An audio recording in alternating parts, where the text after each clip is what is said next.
मैं भक्ति हूँ, प्रभु कृपा का मार्ग सुलभ करवाने वाली भक्ति। मैं पूजा हूँ, प्राणी मात्र को नवजीवन की प्रेरणा देने वाली पूजा। ब्रह्मदेव के अभिमान से उनके मानस पुत्र अहंकारी दक्ष का विस्फोट के साथ जन्म होता है। शिव के पश्चात श्री महागणेश ने शक्ति माता को मानवीय अवतार के लिए प्रतीक्षा करने को कहा। ब्रह्मदेव की भविष्यवाणी के अनुसार दक्ष अनेक कन्याओं के पिता बने। दक्ष कन्याओं में प्रमुख थी दिति, अदिति और शिव संगिनी राजकुमारी सती।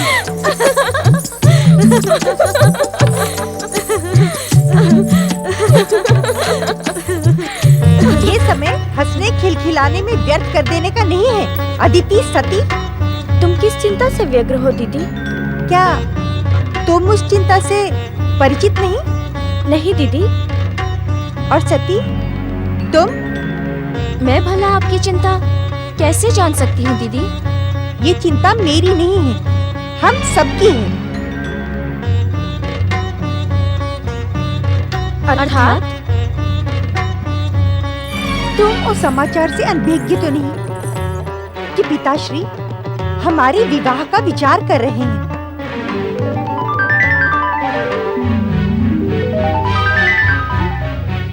भीरू स्त्रियों की भांति लज्जा करने की आवश्यकता नहीं है। हमें अपने भावी पतियों का निर्णय स्वयं करना होगा।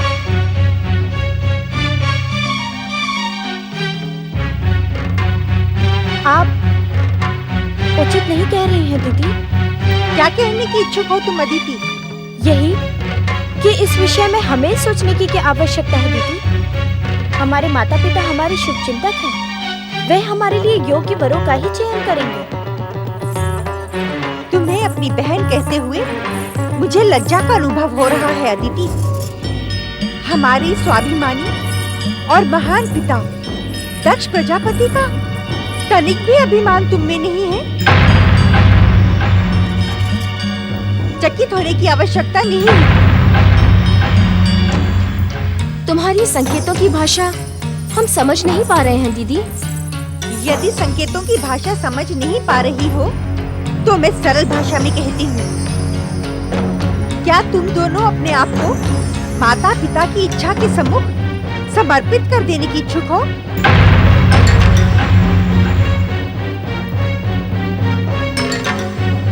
परंपरा तो ऐसी ही है दीदी। परंपरा? हम दक्ष प्रजापति की पुत्रियां हैं। ये पृथ्वी लोक हमारी संपत्ति है। सामाजिक परंपराएं हमें निर्णय लेने के लिए बाध्य नहीं कर सकती। किंतु क्या भविष्य तुम्हारे निर्णय को अनुचित नहीं कहेगा? भविष्य से भयभीत होकर स्थिति अपना सौभाग्य बदल नहीं सकती। अपितु अपने निर्णय से भविष्य को अपनी प्रशंसा करने के लिए विवश कर देगी। जानती हो क्यों? क्यों दीदी?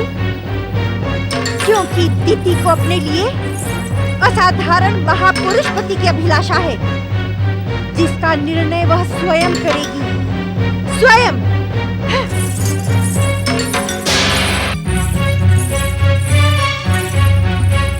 हमारी दीदी हमारे पिता के समान ही अहंकारी हैं।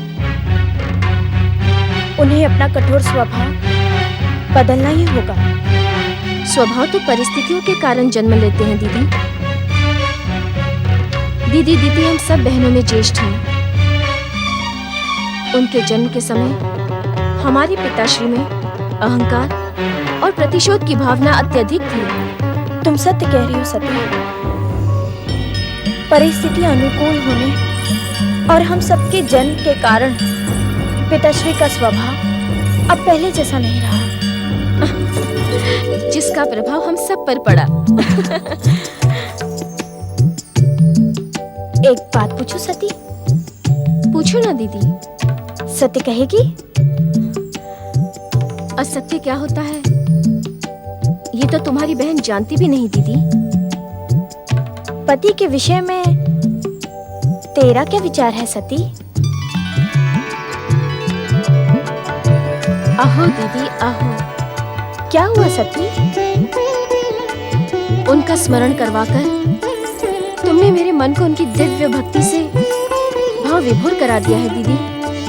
आहो दीदी आहो। उनका स्मरण करवाने के कारण मैं तुम्हारी ऋणी हो गई हूँ। किंतु वे हैं कौन? जन्म जन्मांतर से मुझे आश्रय प्रदान करने वाले मेरे पति परमेश्वर महादेव शिव हैं दीदी। उनके अतिरिक्त मैं किसी और के विषय में विचार भी नहीं कर सकती। किंतु माता पिता ने इसके विपरीत निर्णय लिया तो?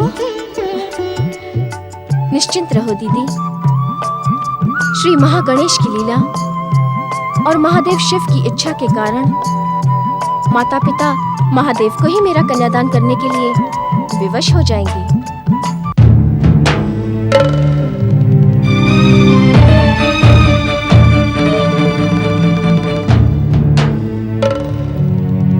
अब इस विषय पर और अधिक सोच विचार करने की आवश्यकता नहीं है महारानी। किंतु स्वामी। महारानी, आप भली भांति जानती हैं कि किंतु परंतु जैसे शब्द हमें तनिक भी प्रिय नहीं, और जब ये शब्द हमारे निर्णय के मध्य आते हैं तो हमारा स्वाभिमान विध्वंसक होने को उतावला हो जाता है। क्षमा स्वामी क्षमा। मेरी बात को अन्यथा ना ले। मैं तो केवल प्रार्थना कर रही थी। नहीं, किसी प्रार्थना की कोई आवश्यकता नहीं है महारानी। हम अपनी कन्याओं के लिए स्वयं ही महान और असाधारण महापुरुषों का चयन करेंगे। स्वामी, क्यों ना हम अपनी महान कन्याओं के लिए एक भव्य स्वयंवर का आयोजन करें? स्वयंवर? हाँ स्वामी, स्वयंवर तो मानव जाति की परंपराओं के अनुकूल है। महारानी, हम मानव जाति की परंपराओं का अनुसरण नहीं करेंगे। हम अपनी परंपरा स्वयं निर्मित करते हैं। संभवतः आप स्वयंवर का अर्थ नहीं जानती। स्वयंवर का अर्थ? हाँ, स्वयंवर का अर्थ होता है कि पति चुनने का निर्णय कन्या को सौंप दिया जाए। इसमें अनुचित क्या है स्वामी? जिसे जीवन व्यतीत करना है, ये अधिकार उसी को मिलना उचित है। अधिकार? तो क्या हम अपने अधिकार से वंचित हो जाएं? अर्थात? महारानी, हम अपनी कन्याओं के भविष्य का निर्माण स्वयं करेंगे। महारानी, हम भली भांति जानते हैं कि हमारी पुत्रों की योग्य कौन कौन है। महारानी वीरनी, हम दक्ष प्रजापति घोषणा करते हैं कि अपनी पुत्रियों के भविष्य का निर्णय हम करेंगे, केवल हम।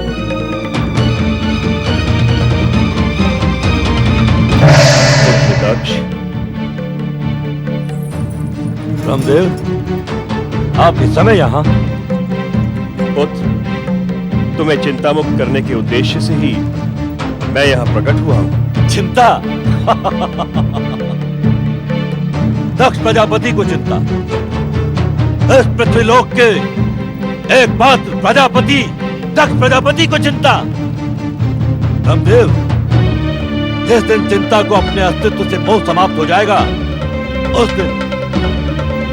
दिन वो दक्ष प्रजापति की ओर आंख उठाकर देखने का भी तो साहस करेगी।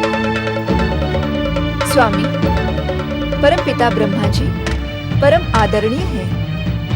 वे किस उद्देश्य से यहाँ पधारे हैं, आप सुन तो ले। हम भली भांति जानते हैं कि कौन कितना आदरणीय है। किस उद्देश्य से आए हैं आप यहाँ? पुत्र दक्ष, तुम्हारी पुत्री और हमारी पौत्री प्रिय सती का विवाह महादेव शिव से पूर्व निश्चित है।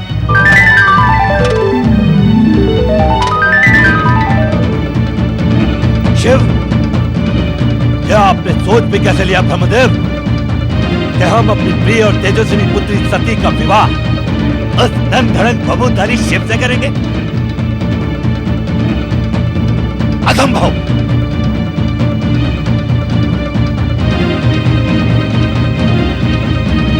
दक्ष, संभवतः तुम महादेव शिव की महानता से अपरिचित हो। इसी कारण तुम उनके प्रति अपमानजनक शब्दों का प्रयोग कर रहे हैं। प्रजापति दक्ष अपनी महानता के अतिरिक्त किसी अन्य की महानता को जानने का इच्छुक भी नहीं है ब्रह्मदेव।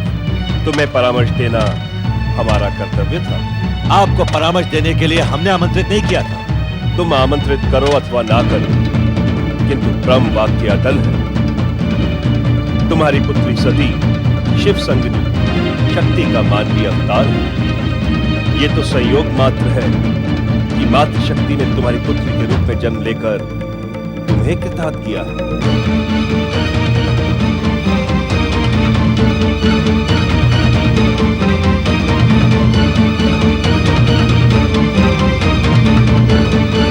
हमारी पुत्री के रूप में जन्म लेकर शक्ति रूपी सती हमारा आदेश मानने को विवश है ब्रह्मदेव।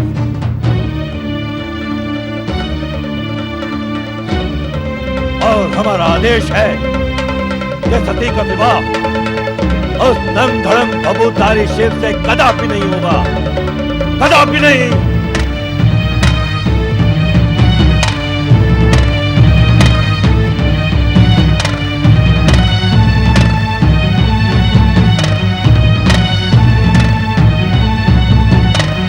तुम्हारी इच्छा मात्र से सृष्टि का अटल सत्य और ब्रह्म वाक्य बदल नहीं सकता पुत्र दक्ष।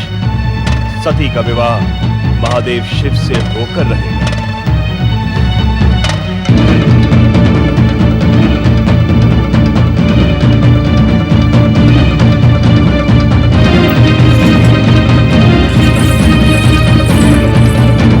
असंभव। पिताश्री के दृढ़ निश्चय से तो ऐसा प्रतीत होता है कि वे तुम्हारी मनोकामना किसी भी मूल्य पर पूर्ण नहीं होने देंगे। पिताश्री के निर्णय से अधिक प्रभावी होगी शिव इच्छा।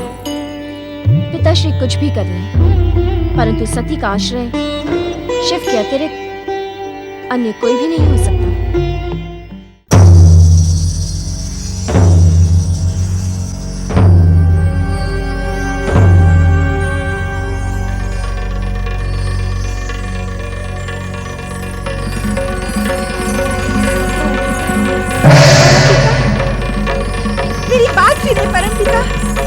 मुझे दर्शन दे परमपिता, मेरी बात सुनिए। मुझे दर्शन दे परमपिता, मुझे आपसे कुछ कहना है।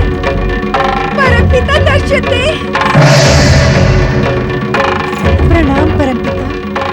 अखंड सौभाग्यवती भव पुत्री। तुम मुझे इस प्रकार क्यों पुकार रही थी पुत्री दीदी? इस प्रकार मेरी उपेक्षा क्यों परमपिता? आप मेरे साथ ऐसा अन्याय क्यों कर रहे हैं? उपेक्षा? अन्याय? मैं कुछ समझा नहीं पुत्री। आप तो हर मन की बात जानते हैं परमपिता।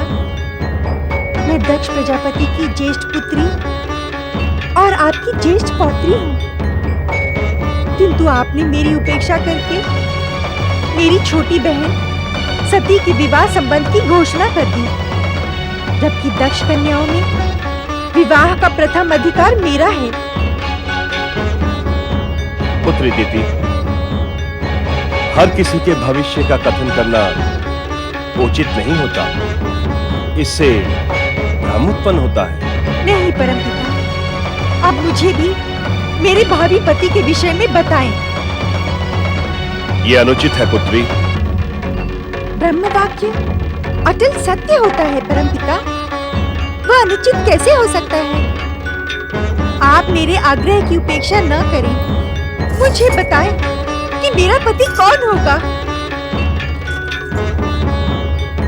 तुम्हारा ही नहीं, अदिति आदि प्रजापति दक्ष की कुल 13 कन्याओं का विवाह कश्यप ऋषि के साथ होगा। ये आप क्या कह रहे हैं परमपिता? मैं इस अन्याय को कदापि स्वीकार नहीं करूंगी। क्या कहने की इच्छुक हो तुम? मेरे पति पर केवल मेरा अधिकार होगा। मैं किसी अन्य का हस्तक्षेप कदापि स्वीकार नहीं करूंगी। अपने पिता दक्ष के समान तुम्हारा स्वभाव भी हठी है, किंतु प्राणी लोक का हर प्राणी नियति के आगे विवश है। अर्थात जिस प्रकार तुम्हारी बहन सती का भविष्य महादेव शिव से जुड़ा है, उसी प्रकार तुम 13 बहनों का भाग्य कश्यप ऋषि से जुड़ा है। मैं इस अटल नियति को पलट दूंगी, इसे कदापि स्वीकार नहीं करूंगी। कठोर से कठोर हठ साध कर भी तुम इस अटल नियति को बदल नहीं सकते। आप इस सत्य से भली भांति परिचित है परमपिता कि मैं अपने पिता दक्ष के समान ही हठी स्वभाव की हूँ। नियंता की नियति को मैं अपने हठ से बदलने पर विवश न कर दूं, तो मेरा नाम भी दक्ष पुत्री दिति नहीं है। दिति, तुम मेरी ज्येष्ठ पौत्री हो। ऐसा कुछ ना करना जिससे तुम्हारा सौभाग्य ही संकट में पड़ जाए। दिति का सौभाग्य कदापि संकट में नहीं पड़ेगा परमपिता, अपितु दिति के सौभाग्य में हस्तक्षेप करने वाले का सौभाग्य निश्चित ही दुर्भाग्य में बदल जाएगा। मैं उसे भी नियति का निर्णय ही मानूंगा। समय आपको दिति के सम्मुख नियति की पराजय स्वीकार करने के लिए विवश कर देगा परमपिता। मेरी ज्येष्ठ पौत्री दिति, अपने हठ का त्याग करो और इस सत्य को स्वीकार कर लो कि हम सब नियंता के नियति पाश से बने हैं। हम जो कुछ भी करते हैं वो नियंता की इच्छा पर ही निर्भर होता है। हमारा अहंकार उसे अपनी उपलब्धि मान लेता है, किंतु उसका परिणाम कदापि हमारे हित में नहीं होता। धैर्य जीवन की बहुमूल्य उपलब्धि है परमपिता। आपकी ज्येष्ठ पौत्री दिति के सौभाग्य के विषय में अब तो आपको धैर्य रखना ही होगा, क्योंकि नियंता और उसकी इच्छा का हर उत्तर समय आने पर अब दिति का दृढ़ निश्चय देगा। दृढ़ निश्चय अथवा दृढ़ हठ? जिसे मैं दृढ़ निश्चय समझती हूँ, यदि आप उसे हठ समझें, तो मुझे तनिक भी आपत्ति नहीं है परमपिता, क्योंकि मुझे निश्चय और हठ में कोई स्थायी अंतर नहीं दिखाई पड़ता। पौत्री, ऐसा प्रतीत होता है कि तुम्हारे अहंकार के कारण ही तुम्हारी गुरुकुल की शिक्षा भी अपूर्ण ही रही। क्या कहने की इच्छुक हैं आप? मेरे पुत्र दक्ष ने इस युग के सर्वश्रेष्ठ विद्वान जिस गुरु के पास तुम्हें शिक्षा प्राप्त करने के लिए भेजा था, विश्वास नहीं होता कि उसने तुम्हें निश्चय और हठ के मध्य स्थायी अंतर का भेद न समझाया हो। इसे आप इस प्रकार भी समझ सकते हैं परमपिता कि दक्ष पुत्री दिति किसी के समझाने पर अपने स्थायी विचारों को कदापि बदलने की इच्छुक नहीं होती। निस्संदेह मेरे गुरु ने मुझे यह पाठ अवश्य पढ़ाया होगा, किंतु मेरी रुचि जिस विषय में नहीं होती, उसे मैं सुनने में भी समय व्यर्थ करना समझती हूँ। ऐसी स्थिति में ना तो मैं तुम्हारी कोई सहायता कर सकता हूँ और ना ही किसी प्रकार का परामर्श दे सकता हूँ।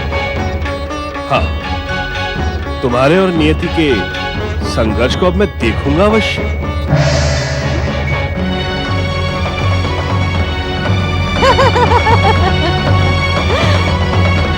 अवश्य देखना परमपिता, अवश्य। दिति और नियति के रोमांचक संघर्ष में अब विजय दिति की ही होगी, दिति की।